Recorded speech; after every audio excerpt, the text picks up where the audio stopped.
नमस्कार, मैं राजकुमार। आप आज जो है देवघर जो है सावन का महीना है। इस सावन के महीना में देवघर में जैसे बैद्यनाथ धाम भी हम लोग कहते हैं, जानते हैं। यहाँ शिव को जो है सावन के महीना में जल अर्पित किया जाता है और ये जल खास करके बिहार वासियों के लिए सुल्तानगंज से जल भर करके देवघर तक पैदल यात्रा करने की जो है विधि है हमारे यहाँ। अक्सर लोग अपने मन में विभिन्न प्रकार के अभिलाषा, इच्छा और मनोकामना की पूर्ति हेतु सुल्तानगंज से संकल्प करने के उपरांत जल भरते हैं और जाकर के देवनगरी बैद्यनाथ धाम में महादेव को जल अर्पण करते हैं। ऐसा माना जाता है कि सावन में ही जो है समुद्र का मंथन हुआ था और उससे जो विष निकला था, महादेव जो है उस विष को पिए थे, इसलिए उसे नीलकंठ भी कहा जाता है। विष के प्रभाव में से जो कंठ में जलन जो होता था भगवान शंकर को, उस निमित्त पानी जो चढ़ाया जाता, ऐसा लोगों का कहना है। तो बहरहाल आइए, आज हम आपको अपने घर से निकल चुके हैं और ये तकरीबन हम लोग सुल्तानगंज के लिए दोपहर के 2 बजे यहाँ से हम लोग मधेपुरा ज़िला से निकल चुके हैं। और जैसा कि आप रास्ते में देखते जा रहे हैं, मैं आपको दिखाने का प्रयास करता हूँ कि यहाँ से लगभग सुल्तानगंज की 4 घंटे का जो है रास्ता होता है। अगर आप 4 चक्के वाहन से वहाँ तक जाते हैं, चूँकि सुल्तानगंज तक आप किसी भी सवारी से आ सकते हैं, लोग आते भी हैं। जैसी जिनकी व्यवस्थाएं हैं, कोई बस से, कोई ट्रेन से, तो कोई मोटरसाइकिल से भी, कुछ लोग तो अपने अपने सुविधा के हिसाब से। तो हम लोग आज एक सवारी गाड़ी हमने रखा है, हम लोगों ने रखा है, उसमें तकरीबन 10 आदमी हम लोग हैं और सभी लोग यहाँ से निकल चुके हैं। ये देखिए, कोसी नदी पर जो ये पुल बनाया गया और उसी पुल से हम लोग गुजर रहे हैं। ये देखिए कोसी पुल का नज़ारा, और बगल में कोसी है। कोसी नदी में पानी जो है, लेकिन सावन माह में भी बारिश नदारत है, बारिश नहीं हो रही है। भीषण गर्मी है। आकाश को देख करके भी, जैसा कि आप मेघ को देख रहे हैं, इससे पता चलता है प्रचंड गर्मी अभी यहाँ पड़ रहा है। तो इस यात्रा को आगे बढ़ाते हुए हम ये प्रयास कर रहे हैं आपको रास्ते के बारे में भी जो है जानकारी होते हैं। ये कोसी पर जो सेतु बना हुआ है, इस कोसी पर जब यह सेतु नहीं हुआ करता था तो उस समय में लोग नाव से इस पार आते थे और बहुत सारी समस्या का सामना करना पड़ता था। आज जो है सरकार के द्वारा किया गया इस प्रकार का जो विकास वो आपको दिखने को मिलेगा। बिहार में भी अब विकास की बहारें होने लगी है। मधेपुरा से सुल्तानगंज के लिए अभी 3.5 से 4 घंटे तक का सफ़र तय करके आप पहुंच सकते हैं। जबकि जब ऐसी सुविधाएं नहीं थी तो 10-10 घंटा, 12-12 घंटा वो भी नाव से जो नदी को टपना पड़ता था। तो बहुत सारी समस्या आती थी। जब बारिश होता था, इसमें नदी भर जाता था, पानी इसमें उफान पर होता था, तो उस समय में लोगों की कितनी सारी कठिनाइयों का सामना करना पड़ रहा होगा। शायद पुराने लोग जो है बेहतर बखान कर सकते हैं। लिहाजा आज विकास हो रही है और ये विकास आपको इस वीडियो के माध्यम से भी देखने को मिल रहा है। बड़ा ही सुंदर कई के लोग आप देख रहे हैं कि ट्रैक्टर पर जो खेत जोतने की चीज़ें होती है उसके किनारे पर भी लोग सैकड़ों किलोमीटर की दूरी जो है तय कर लेते हैं, एक उम्मीद और आशा के साथ कि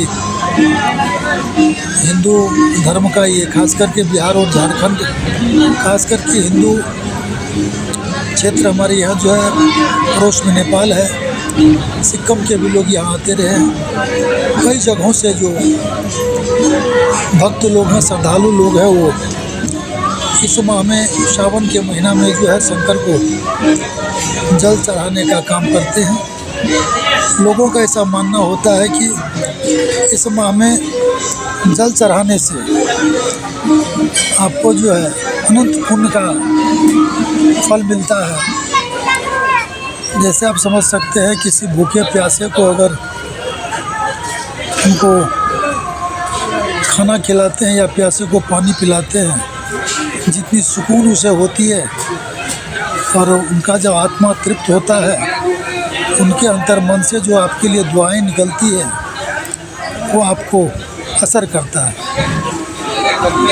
ठीक उसी प्रकार इस माह में जब शिव विष धारण किए थे, विष पान किए थे, उनके शरीर में जो बेचैनी थी, कौतूहल था, परेशानी था,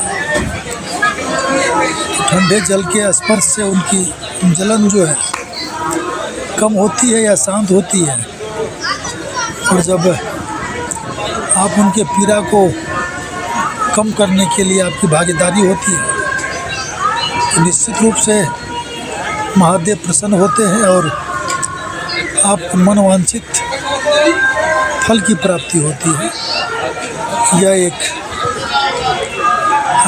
लोगों में इस ढंग की जो आस्था है, एक विश्वास है और इसी विश्वास को लेकर के लोग अक्सर आते रहते हैं। सावन माह में, सावन माह की जो भीड़ होती है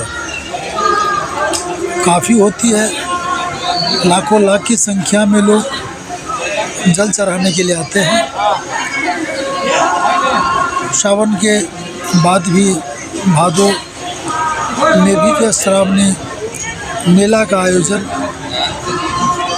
होता है, लेकिन सावन का महत्व शास्त्रों में, वेदों में भी कुछ अलग है। हम जब भी, जिस भी समय, जिस भी अवस्था में आप सेवा भाव से किसी के उपकार के लिए, परोपकार के लिए आपकी सोचें होती हैं और जब आप कर्म के रूप में सोच को परिवर्तन करते हैं तो निश्चित रूप से उसका व्यवहारिक जीवन पर जो असर पड़ता है। आइए हम लगातार इस रास्ते का भी जो है आपको दर्शन कराने का भरसक प्रयास कर रहे हैं। जैसा कि हमने आपको जानकारी दी है कि आज हम लोग सुल्तानगंज में रुकेंगे और यहाँ से रात्रि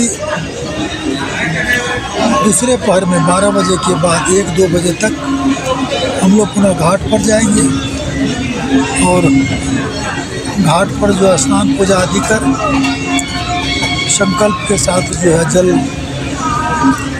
उठाएंगे, कांवर लेंगे या जो भी आपकी आस्थाएं हैं, जिस प्रकार से आप संकल्पित लेते हैं उस हिसाब से आप कई बम कहा जाता है जो आज इस करीब में सुल्तानगंज से जो देवघर की यात्राएं होती है, तमाम लोग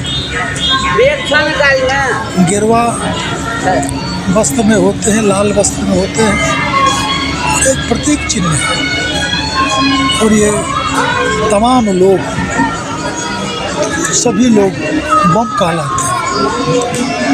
सभी का उद्देश्य एक होता है, लक्ष्य एक होता है, महादेव को जल अर्पण करना। सभी लोग बम के नाम से जाने जाते हैं और जय महादेव की घोष के साथ कदम ताल मिलाकर के लोग महादेव के दर्शन के लिए सुल्तानगंज से चलते हैं। सबकी अपनी अपनी आस्थाएं हैं, धारणाएं हैं, विश्वास है। कोई बम फलाहार करके जाते हैं, कोई निराधार करके जाते हैं, कोई हड़वा खा के जाते हैं, तो कोई उसना खा के भी जाते हैं। सभी की अपनी अपनी भाव होती हैं, आस्थाएं होती है, संकल्प होता है, लेकिन जाते सभी हैं अपने अपने हिसाब से। हम देखेंगे कि रास्ते में भी 12:30 में तक निकल धीरे धीरे जो है गाड़ी जैसे जैसे भागलपुर से निकलते हैं हम लोग, तो अलग अलग दिशाओं से लोग एक रूट पर आने लगते हैं। तो आपको देखने को मिलेगा। अभी देखिए कि लोग मोटरसाइकिल से भी यात्रा करने से नहीं चूक रहे हैं। ये देखिए हम लोग भागलपुर से निकल गए हैं सुल्तानगंज के लिए। और ये देखिए रास्ते में जो है मोटरसाइकिल से भी कांवड़िया जो मोटरसाइकिल से भी यात्रा करते हैं। और सुल्तानगंज से संकल्प जल उठा करके लोग जो है मोटरसाइकिल से भी जाते हैं, क्योंकि सुल्तानगंज से देवघर की दूरी तकरीबन 100 किलोमीटर मानी जाती है, कही जाती है। और इस वर्ष 2024 में जब ये यात्राएं हम लोग कर रहे हैं, कितना बदलाव हुआ, क्या परिवर्तन हुआ सरकार की तरफ से या स्थानीय लोगों के द्वारा, किस प्रकार की व्यवस्थाएं की जा रही है, इन तमाम चीज़ों के बारे में आपको इस वीडियो के माध्यम से हम जान पाएंगे और आपके लिए सहज हो जाएगा अपनी यात्रा को मंजिल तक पहुंचाने में आसानी होगी। अभी देख रहे हैं धीरे धीरे हम लोग कई छोटे छोटे बाज़ारों के द्वारा छोटा ये चौक कह सकते हैं हम। देखिए चूँकि ये बाईपास बन जाने के बाद शहर के बगल से सीधे अपने गंतव्य की ओर जा सकते हैं। NH 91 है और हम लोग भागलपुर से निकल चुके हैं। और अभी देखिए कि यहाँ जो है रोड निर्माण का काम भी जो है बड़ी तेज़ी से किया जा रहा है। लगातार शासन प्रशासन के द्वारा भी बड़ी तेज़ी से जो है विकास में लगे हुए हैं। और ये देखिए इस रास्ते में कभी बड़ा दुर्गम सा रास्ता हुआ करता था, इतनी आसानी से इतना सुंदर सा पक्कीकरण नहीं हुआ था। उस समय में लोग जब आते होंगे तो शायद हम सभी कल्पना ही कर सकते हैं। देखिए लगभग 1:30 से 1:45 के बीच हम लोग यात्रा आरंभ किए थे। इस समय तकरीबन 5 बजने के करीब हम लोग पहुंच गए हैं। और अब यहाँ से देखिए कि जगह जगह पर कांवड़ियों के लिए बब गेट का भी निर्माण स्थानीय प्रतिनिधियों के द्वारा। इसी बीच आप देख रहे हैं कि ये जो मुस्लिम भाई हमारे हैं ये अपना कुछ मांग रहे हैं। पता नहीं इसके बारे में हमें कुछ ज़्यादा जानकारी नहीं मैं दे पाऊँगा। तो शायद ये किसी अनुष्ठान या किसी धार्मिक चीज़ों को लेकर के ये शायद धन संग्रह कर रहे हैं। ये अकबर नगर ये पूरा है, अकबरपुर न है, अकबर नगर एक बस्ती है। यहाँ सुल्तानगंज से पीछे 3 किलोमीटर। 3 किलोमीटर के आसपास है। ये मुस्लिम की बस्ती है, नाम से ही प्रतीत होता है आपको। यहाँ एक थाना भी है, पुलिस चौकी है। अभी हम लोग स्वास्थ्य शिविर में हम लोग खड़े हुए हैं। अकबर नगर से निकल चुके हैं। यहाँ आप देख रहे हैं कि अभी तक का जो जर्नी आपने देखा, यात्रा को आपने देखा, इसमें एक चीज़ जो सबसे सुंदर लग रही होगी वो जो है सड़क प्रबंधन। जो पक्कीकरण जो हुआ, ये देखिए अब यहाँ से हम लोग सुल्तानगंज में आ गए हैं और ये नगर पालिका ऑफिस है। स्वास्थ्य शिविर है नगर पालिका जो यहाँ का है, सुल्तानगंज का। इसी के कैंपस में है। यहाँ अनाथालय भी है और यहीं एक शिविर की व्यवस्था की गई है। ऊपर में भी है। इनका जो जिला प्रशासन का जो यहाँ व्यवस्था है, उनके अतिरिक्त भी यहाँ देखिए पंडाल सजाया गया है। अभी मैं आपको दिखाने का प्रयास कर रहा हूँ। ये देखिए बहुत सारे श्रद्धालु लोग यहाँ आ गए हैं और जहाँ जिसको जगह मिल पा रहा है, अगर आप कुछ पहले आते हैं तो आसानी से आपको जगह मिल जाती है। और यहाँ देखिए, यहाँ हम लोग अब विश्राम करेंगे रात्रि का, और हमारे अन्य साथी लोग भी हैं, सारे लोग हम लोग यहाँ रुकेंगे। और रात्रि का भोजन यहाँ जो बनेगा, भोजन की भी व्यवस्था साथ में रखी जाती है। तो हमारे टीम में तो 2 वर्ग हो गए हम लोग, एक खाने वाला, एक नहीं खाने वाला। कितना लोग हम लोग हैं? हम लोग 10 आदमी हैं। इसमें 2 फलाहारी, और जिसमें हम और अंजू जी दोनों आदमी जो है फलाहारी हैं। और हम लोग आज खाएंगे। और ये देखिए हमारा टीम है, ये अशोक बाबू है और ये हमारे जो लीडर हैं, इस टीम के संचालक हैं। और 8 आदमी जो है यहाँ से एक दूरी पर हमारी मतलब गाड़ी होगी, तो उसमें सारा सामान होगा खाने पीने का। और वो अग्रिम जा कर के वहाँ जो है वो रुकेंगे, खाना बना के रखेंगे। सभी लोग वहाँ रुकेंगे, हम लोग भी रुकेंगे। 10 आदमी हम लोग वहाँ रुकेंगे। तो बाकी 8 लोग तो भोजन करेंगे हम लोग।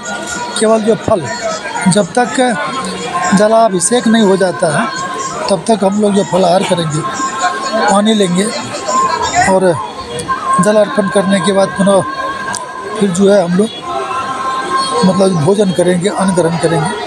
तो अपनी अपनी एक चीज़ें होती है, श्रद्धा होती है।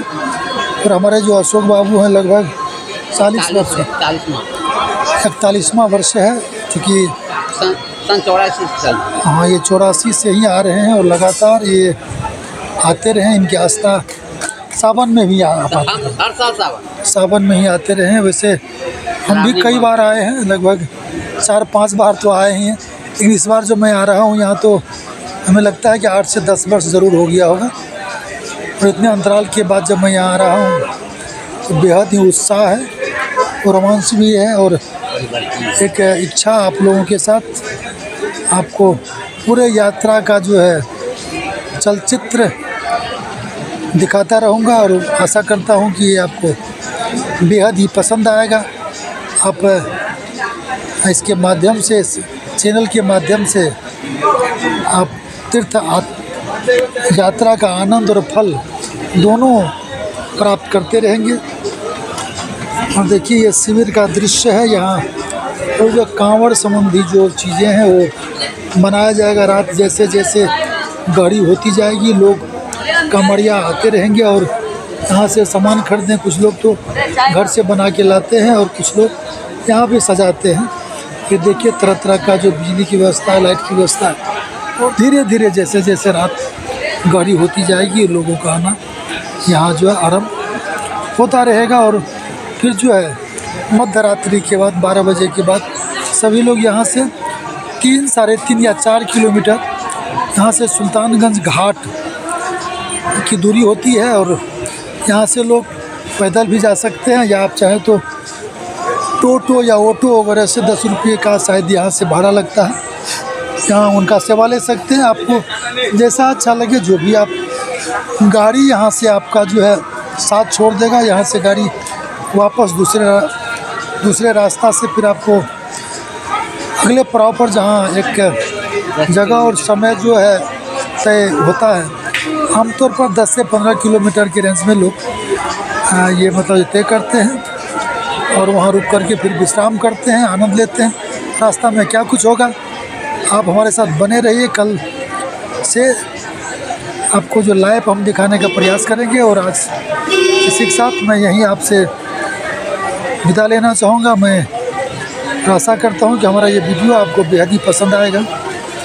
तब तक के लिए आप सबों को बोल बम, क्योंकि बोल बम का नारा होता है, हमारे चैनल को सब्सक्राइब करें, लाइक कर दें। बहुत बहुत धन्यवाद। नमस्कार, मैं राजकुमार, सबरी सुदामा से। जय कृषि, जय मशरूम। बहुत